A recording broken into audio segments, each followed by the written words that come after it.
मुख्यमंत्री भजनलाल शर्मा ने third grade teacher भर्ती में 50% महिला आरक्षण कर दिया है। विरोध भी हो रहे हैं, युवाओं की तरफ से जयपुर राजधानी में विरोध किया। अभी हम खड़े हुए हैं उदयपुर के सवीना स्थित माई मिशन कोचिंग क्लास में, जो निःशुल्क संचालित होती है, ज़रूरतमंद लोगों को पढ़ाया जाता है यहाँ पर। इसके अलावा अभी जो ये कोचिंग क्लास में अभ्यर्थी है, ये शिक्षक भर्ती की तैयारी ही कर रहे हैं। इससे बात करेंगे। 50% आरक्षण मिला है आपको, क्या सोचते हैं इससे? हमारे मुख्यमंत्री भजनलाल जी शर्मा ने जो महिलाओं के लिए विशेष 50% आरक्षण किया है, मैं उसके विरोध में हूँ।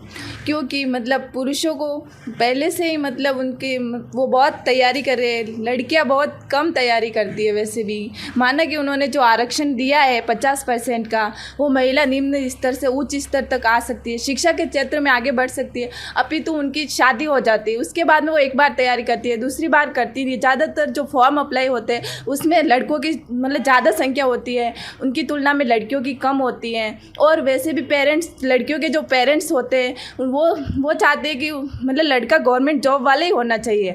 बेचारा जो लड़का पढ़ाई करता है उसको तो वो तो ये नहीं सोच सकता कि मेरे को गवर्नमेंट लड़की चाहिए, उसकी तो शादी नहीं होगी, इसलिए उसका पढ़ना तो बहुत ज़रूरी होता है। और लड़कियों को तो पढ़ाते भी नहीं है, और वो एक बार तैयारी करती है, उसके बाद में छोड़ देती है। तो मेरा मानना है कि ये जो उनके लिए था वो इनफ था, 33% आरक्षण इनफ था। लेकिन आप बोल रहे हैं कि पुरुषों के लिए, लेकिन आप एक महिला है, आपको सीटें ज़्यादा मिली है, कंपटीशन कम हुआ है, आपका सिलेक्शन आसानी से हो जाएगा, तो क्या ये आपके लिए सही नहीं है? तो हमारे लिए जो 33% मिला है वही काफ़ी, हम भी तो उनकी तरह तैयारी कर सकते हैं और फिर नौकरी प्राप्त कर सकते हैं ना।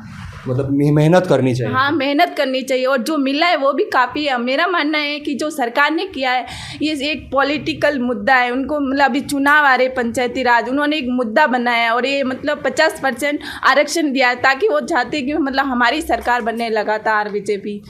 आप कुछ कहना चाहेंगे? सर, ये 50% आरक्षण मिला है, क्या सोचते हैं आप? सर, मेरे हिसाब से तो 50% ये ज़्यादा हो रहा है, क्योंकि 50% महिलाओं को आरक्षण मिल पाया है, तो इनमें उनको जो पहले था 30% वो काफ़ी था उसमें। और जो लड़के होते हैं उन पे परिवार की जिम्मेदारियां भी होती हैं, और इसके अलावा उनको नौकरी की सख्त वो होती है, ज़रूरत होती है इसे। और कम से कम तो ये आधा होना ही चाहिए आरक्षण। लेकिन महिलाओं को सशक्तिकरण के लिए किया गया है। महिलाएं जो वंचित हो जाती है, उनको पढ़ाई मौके नहीं मिलते, तो उनको एक प्लेटफॉर्म दिया है कि हाँ, आपके लिए ज़्यादा सीटें हैं। तो सर, उनको वापस मौका, वो एक बार तैयारी करती है, उनके बाद वो तैयारी करनी छोड़ देती हैं। और ये सीटें उनके लिए जो थी 30% वो काफ़ी थी और उसके अलावा भी जो 12% आरक्षण था वो अन्य क्षेत्र में दिया गया, और 12.5% था जो TSP एरिया वालों को दिया गया है, और जो 6% जो आरक्षण बचा था वो दिया गया है विकलांग और अन्य क्षेत्र में। अब जो बचा है वो 10% या उसके समथिंग बचा, जिसमें हमारे जो लड़के हैं उनके लिए सीटें कम भी आ सकती है ऐसा। तो उस क्षेत्र में इनमें ये आरक्षण थोड़ा ज़्यादा है। बिल्कुल। आप बताएं, क्या लगता है आपको? 50% आरक्षण मिला है आपको, कंपटीशन कम हुआ है, सिलेक्शन स्थितियाँ ज़्यादा बढ़ी है? कंपटीशन तो कम हुआ है लड़कियों के लिए, और महिला सशक्तिकरण के लिए भी अच्छा है।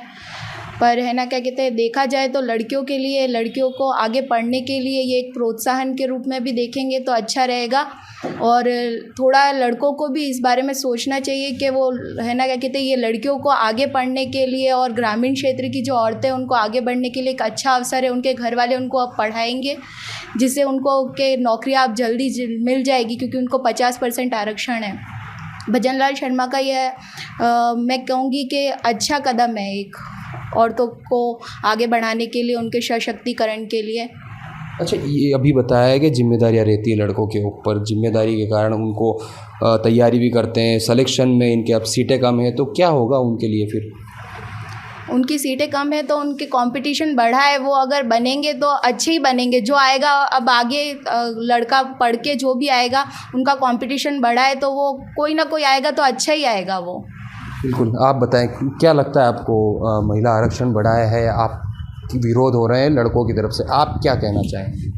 ये बिल्कुल गलत है, क्योंकि एक पुरुष होता है, उसको अगर नौकरी नहीं मिलती है तो घर में बहुत ताने सुनने पड़ते हैं, और उस पर पूरे घर की आर्थिक स्थिति की जिम्मेदारी होती है। और ये एक तरह से पॉलिटिकल स्टंट भी कह सकते हैं, क्योंकि महिलाओं को आरक्षण देके उनके वोट गेन करने के लिए भी ये एक स्टंट किया गया है। लेकिन ग्रामीण क्षेत्र की वंचित महिलाओं को इसमें फ़ायदा मिलेगा, सीटें बढ़ी है, कंपटीशन उनके लिए कम हुआ है, तो उनको एक अवसर दिया है। पर अगर देखा जाए तो वो भी एकदम समान स्तर पर पढ़ाई करके कर सकती है नौकरी। मतलब दोनों के लिए इक्वल होना चाहिए। इक्वल होना चाहिए दोनों के लिए, पुरुष और महिलाओं के लिए, दोनों के लिए इक्वल होनी चाहिए ये चीज़। नहीं, लेकिन बोला जाता है कि महिला फर्स्ट, लेडीज़ फर्स्ट वाला भी डायलॉग काफ़ी चलता आ रहा है, तो उसके लिए ये भी है कि हाँ, लेडीज़ के लिए, महिलाओं के लिए ये आरक्षण दिया है। तो क्या महिला सशक्तिकरण इसमें बढ़ावा मिल रहा है, तो क्या पुरुषों के लिए फ़ायदे की बात है या नहीं है? पुरुषों के लिए फ़ायदे की बात नहीं, क्योंकि पुरुषों को ही सब करना पड़ता है और नौकरी उनको ज़्यादा आवश्यक होती है। और अगर अध्यापक में अगर हम किसी और दूसरे कैटेगरी में जाएंगे पढ़ाई करने के लिए, तो इसका और उसका पूरा बेस अलग हो जाता है फिर, और मेहनत करनी पड़ती है। मैं वही कहना चाह रहा हूँ कि भजन लाल शर्मा ने, मुख्यमंत्री ने यह भी कहा है कि आप चिंता ना करें, आपके लिए अवसर काफ़ी आएंगे, नौकरियाँ काफ़ी आएगी, आप बस तैयारी करते रहे। तो क्या टीचर की तैयारी करते हो आप दूसरी एग्ज़ाम की तैयारी कर सकते हैं? दूसरी एग्ज़ाम कर तो सकते हैं, बट उसके लिए पूरा चेंज करना पड़ेगा और उसके लिए और ज़्यादा मेहनत करनी पड़ेगी। जैसे एग्जाम्पल के तौर पर पटवारी की एग्ज़ाम आने वाली है, आपके लिए ये भी एग्ज़ाम है, दोनों तैयारी करने के लिए आपको किस तरह से आगे बढ़ना पड़ेगा, तैयारी करनी पड़ेगी, मेहनत करनी पड़ेगी? दोनों तैयारी के लिए पटवारी में थोड़ा मैथ्स में ये सब ज़्यादा आता है और इसमें नहीं आता है, इसलिए तो उसमें ज़्यादा मेहनत करनी पड़ेगी। मेहनत करें मतलब पूरा सिलेबस चेंज पूरा होता है। सिलेबस चेंज हो जाता है फिर तो उसमें। कॉमन क्या रहता है, जीके? हाँ, जीके कॉमन रहता है। ठीक है। तो ये थे यूथ जिन्होंने कोई विरोध में तो कोई पक्ष में कहा है कि, और पॉलिटिकल स्टंट भी बताया है कि किस तरह से ये 50% आरक्षण है वह लड़कियों के लिए कितना फ़ायदेमंद है और लड़कों के लिए कितना नुकसानदेह। एबीपी न्यूज़ से विपिन सोलंकी, उदयपुर।